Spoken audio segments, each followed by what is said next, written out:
Hello friends, क्या आपको weight loss करना है? क्या आप अपना वेट कम करने के लिए सर्च कर रहे हैं?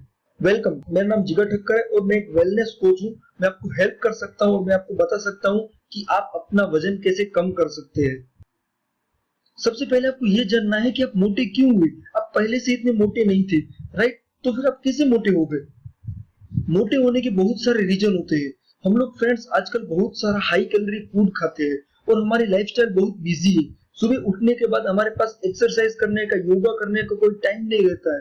ठीक है फ्रेंड्स, और हमारा जो काम रहता है, ज्यादातर हमारा जो काम है वो एक जगह पे बैठे हुए करने का काम है। उसमें ज्यादा मूवमेंट नहीं होती है। तो पूरा दिन हम लोग काम करते हैं और वो सिटिंग डेस्क पे बैठे हुए काम करते हैं और दिन के अंत में हम लोग बहुत ज्यादा थक जाते हैं। तो दिन के अंत में भी हम लोग कुछ ऐसा कुछ काम नहीं कर पाते जिससे हमारी कैलोरी बर्न हो। ठीक है, और हमारे पास बहुत सारा मेंटल स्ट्रेस रहता है। उसकी वजह से हम लोग अपनी नींद भी खत्म नहीं कर सकते। अगर हमारी पूरी नींद ना लेना हमारे मेटाबॉलिज्म को इफेक्ट करता है। जो हमारा पाचन तंत्र होता है उसको वो इफेक्ट करता है, पूरी नींद ना लेना। और उसकी वजह से हम एक्चुअली जो खाना खाते हैं, अगर हम अच्छा भी खाना खाते हैं तो भी उसका कुछ इफेक्ट नहीं होता है। ठीक है फ्रेंड्स, और सबसे बड़ा रीजन मोटापे का यही है कि हम लोग बहुत ज्यादा हाई कैलोराइड फास्ट फूड खाते हैं और बहुत सारा कैलोरी लेते हैं जिसको हम बर्न नहीं कर पाते हैं। ठीक है फ्रेंड्स, सो सबसे पहली बात मैं आपको ये बताऊंगा कि वेट लूज करना जरूरी क्यों है, आपको अपना मोटापा कम करना क्यों जरूरी है। फ्रेंड्स, आप ये वीडियो देख रहे हैं, आपने YouTube पे सर्च किया होगा, आपने मेरी Facebook पे पोस्ट पे कमेंट किया होगा और मैं आपको ये वीडियो भेज रहा हूँ और आप ये वीडियो देख रहे हैं, इसका मतलब आपको वेट लॉस करना है। ठीक है फ्रेंड्स, तो आपको आपके ज्यादा वेट की वजह से कुछ ना कुछ प्रॉब्लम हुआ रहेगा, उसी की वजह से आप वेट लॉस के लिए सर्च कर रहे थे। अगर नहीं तो आपको जानना पड़ेगा फ्रेंड्स कि ज्यादा वेट की वजह से क्या क्या प्रॉब्लम हो सकते हैं।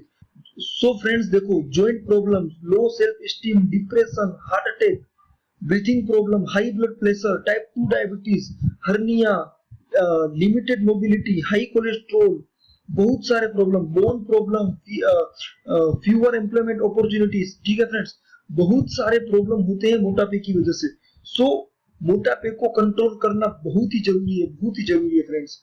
सो आज मैं आपको बताऊंगा कि अगर आप मोटे हैं, अगर आपके पास बहुत, अगर आप मोटे हो और अगर आपके पास थोड़ा बहुत वजन है कम करने के लिए, तो आपको उसको कम करना चाहिए। ठीक है फ्रेंड्स, और मैं आपको बताऊंगा कि आपको वजन कैसे कम करना है। ओके, सो सबसे पहले जैसे मैंने बताया था कि वेट गेन का सबसे बड़ा रीजन होता है हाई कैलोरी फास्ट फूड।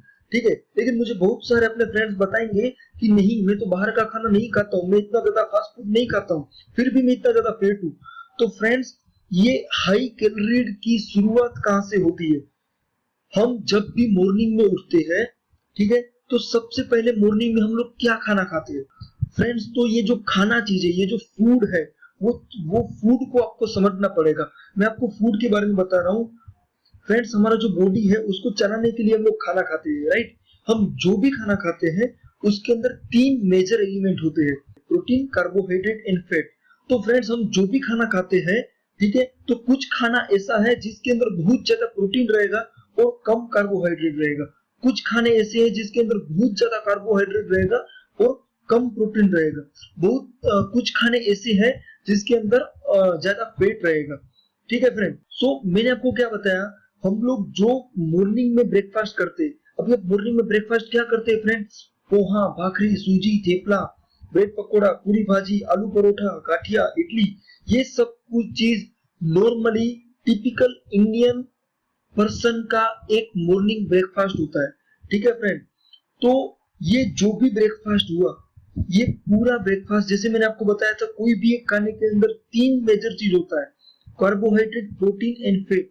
ठीक है, तो हमारा जो मॉर्निंग ब्रेकफास्ट है उसके अंदर ज्यादातर स्टार्चेस और कार्बोहाइड्रेट रहता है। ठीक है, तो हमारा जो भी मॉर्निंग ब्रेकफास्ट है वो कार्बोहाइड्रेट बेस्ड मॉर्निंग ब्रेकफास्ट है। ठीक है फ्रेंड, हाँ ओके, तो अब हमें समझ में आया कि हम लोग जो मॉर्निंग में ब्रेकफास्ट खाते हैं वो हाई कार्बोहाइड्रेट बेस्ड ब्रेकफास्ट होता है। ओके, ठीक है, तो उससे क्या होगा? उससे क्यों वजन बढ़ेगा? ओके, अगर आपको ये जानना है तो आपको सबसे पहले ये जानना पड़ेगा कि आपकी बॉडी काम कैसे करती है। क्या फ्रेंड्स, आपको मालूम है कि आपका बॉडी काम कैसे करता है? ओके फ्रेंड्स, अब मैं आपको बताऊंगा कि जब आप कुछ भी खाना खाते हो तो तब एग्जैक्टली होता क्या है।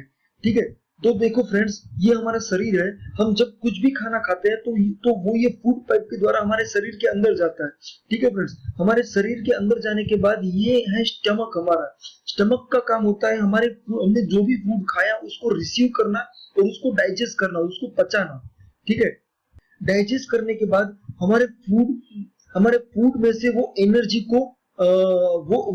को जनरेट करता है। और एनर्जी क्या है? ग्लूकोज। फ्रेंड्स, हमारा शरीर जो काम करता है, वो पूरा काम करने के लिए जो एनर्जी की जरूरत होती है, वो एनर्जी का मेन सोर्स है ग्लूकोज। फ्रेंड्स, मैं आपको एक चीज बताना चाहूंगा। कुछ दिन पहले ही मैंने एक पोस्ट किया था फेसबुक पे। मैं अपने सारे फ्रेंड लोगों को पूछ रहा था कि हमारी बॉडी को चलाने के लिए मेन एनर्जी सोर्स क्या रहता है। ठीक है फ्रेंड्स, उस पर बहुत ज्यादा कमेंट थी, लेकिन बहुत कम लोगों को ये मालूम था कि हमारे बॉडी का मेन एनर्जी सोर्स ग्लूकोज है। हम जो भी खाना खाते हैं उसके अंदर, जैसे मैंने आपको पहले ही बताया, हम जो भी खाना खाते हैं उसके अंदर प्रोटीन, कार्बोहाइड्रेट और फैट रहता है। वो सब में से कन्वर्ट होके डाइजेस्ट होके ग्लूकोज बनता है और ग्लूकोज ही हमारी बॉडी का मेन एनर्जी सोर्स है। ओके, सो अब आपको मालूम पड़ा कि glucose is the main energy source for our body. ठीक है, लेकिन पहले मैंने आपको बताया था कि हम जो भी खाना खाते हैं उसके अंदर कार्बोहाइड्रेट, प्रोटीन या फैट रहता है। तो इस तीनों में से कार्बोहाइड्रेट जो रहता है उसके अंदर सबसे ज्यादा मात्रा में ग्लूकोज होता है। ठीक है, और इसीलिए हम पूरे दिन जो खाना खाते हैं उसमें सबसे ज्यादा मात्रा में हम लोग कार्बोहाइड्रेट ही खाते हैं।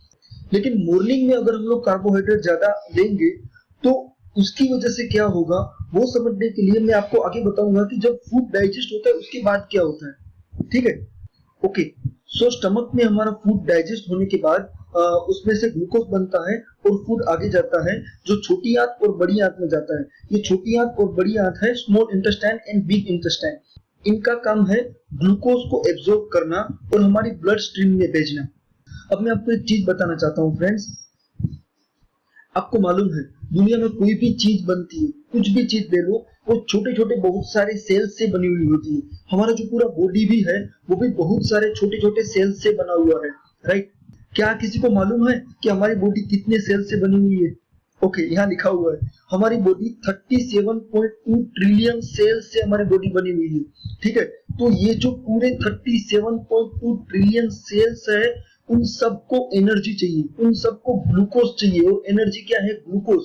ठीक है, तो सब तक हमें ग्लूकोज पहुंचाना है। हम लोग ये सब तक ग्लूकोज कैसे पहुंचाएंगे? हमारी बॉडी में ऐसी क्या चीज है जो हर जगह जाती है? तो वो है ब्लड स्ट्रीम, हमारी रक्तनाल। हमारी रक्तनाल पूरी बॉडी में हर जगह जाती है और हर एक सेल तक जाती है। तो अब क्या होगा? ओके, तो अब क्या होगा? स्मॉल इंटेस्टाइन और बिग इंटेस्टाइन ग्लूकोज को एब्जॉर्ब करके उनको हमारे रक्तनाल में भेजेंगे, हमारी ब्लड स्ट्रीम के अंदर भेजेंगे। ठीक है, और वो रक्तनाल से ग्लूकोज हमारे हर एक ब्लड सेल तक पहुंचेगा। जो 37.2 ट्रिलियन सेल्स है, उनको काम करने के लिए ग्लूकोज चाहिए और ब्लड स्ट्रीम से वो ग्लूकोज उनके पास पहुंचता भी है। लेकिन वो लोग ग्लूकोज को ऐसे ही डायरेक्ट यूज नहीं करते, उन लोगों को कुछ चीज चाहिए। वो चीज क्या होता है? वो होता है इंसुलिन। ये है पेनक्रियास, और ये है पेनक्रियास जिसको बोलते हैं अग्राशय, पाचक ग्रंथि या फिर गुजराती में स्वादुपिंड। ये पेनक्रियास इंसुलिन जनरेट करता है और वो इंसुलिन को ब्लड स्ट्रीम के अंदर भेजता है। और ये इंसुलिन ही है जो एक मेन की है, जो हमारे सारे सेल्स के अंदर ग्लूकोज को भेजने का काम करती है। अगर इंसुलिन नहीं रहा तो हमारे ब्लड स्ट्रीम के अंदर ब्लड का शुगर लेवल बढ़ेगा। ठीक है, अब आगे अनयूज्ड ग्लूकोज। अनयूज्ड ग्लूकोज, अगर और भी हमारे ब्लड स्ट्रीम के अंदर और भी ज्यादा ग्लूकोज है तो एक केमिकल प्रोसेस होगा ग्लाइकोजेनेसिस, और वो ग्लूकोज का ग्लाइकोजन में कन्वर्ट होगा। और वो ग्लाइकोजन हम हमारे लीवर और मसल में स्टोर रख सकते हैं। ठीक है, हमारा लीवर और हमारा मसल्स ग्लाइकोजन को स्टोर कर सकता है फ्यूचर एनर्जी के लिए। तो जितना भी ज्यादा ग्लूकोज होगा वो ग्लाइकोजन में कन्वर्ट होगा और वो हमारे लीवर और मसल्स टिश्यूज में स्टोर होगा फॉर फ्यूचर एनर्जी। और जब भी हमारे ब्लड के अंदर शुगर लेवल ड्रॉप होता है तब लीवर में से वो ग्लाइकोजन निकल के हमारे सब सेल्स को ग्लूकोज पहुंचाने का काम करता है। लेकिन समझो अगर हमारे ब्लड स्ट्रीम के अंदर और भी ज्यादा ग्लूकोज है तो वो सब स्टोर नहीं हो सकता। हमारे लीवर और मसल्स टिश्यू में जो ग्लाइकोजन स्टोर हो सकता है उसकी कुछ लिमिट है, वो उस लिमिट में स्टोर होता है। अगर हमारे पास और भी ज्यादा ग्लूकोज है तो वो फैट सेल्स में कन्वर्ट होता है और फैट हर जगह से बढ़ती है। और फ्रेंड्स यही रीजन है जो हमें मोटापे की तरफ लेके जाता है, ठीक है। और ये जो फैट सेल्स होते हैं वो भी एक तरीके से फ्यूचर एनर्जी के लिए ही स्टोर होते हैं, लेकिन उन्हीं की वजह से मोटापा आता है। सो फ्रेंड्स, अब आपको अगर वेट लॉस करना है तो आपको क्या करना है? आपको कार्बोहाइड्रेट बेस्ड मॉर्निंग ब्रेकफास्ट बंद करना है। मैं आपको एक ग्राफिकल प्रेजेंटेशन से बताऊंगा कि जब भी हम लोग कार्बोहाइड्रेट बेस्ड मॉर्निंग ब्रेकफास्ट करते हैं तब क्या होता है, कार्बोहाइड्रेट में बहुत ज्यादा ग्लूकोज मिलता है, राइट। तो पूरा मैं ग्राफिकल प्रेजेंटेशन अभी आपको बताऊंगा कि अगर मॉर्निंग में आप अभी भी कंटिन्यू कार्बोहाइड्रेट बेस्ड ब्रेकफास्ट खा रहे हो तो क्या होता है। ओके, ये एक ग्राफिकल प्रेजेंटेशन है कार्बोहाइड्रेट बेस्ड मॉर्निंग ब्रेकफास्ट खाने से क्या होता है। ये ग्राफ दिखाता है हमारा ब्लड शुगर लेवल और ये ग्राफ दिखाता है टाइम मॉर्निंग टू इवनिंग। अब देखो फ्रेंड्स क्या होगा, जब मॉर्निंग में हमने कार्बोहाइड्रेट बेस्ड ब्रेकफास्ट खाया तो हमारे शरीर के अंदर शुगर लेवल बढ़ता है, तो हमारे ब्लड स्ट्रीम के अंदर ये शुगर लेवल बढ़ता है। जब पेनक्रियास को ये सेंस होता है कि शुगर लेवल बढ़ा तो वो क्या करेगा, वो इंसुलिन जनरेट करेगा।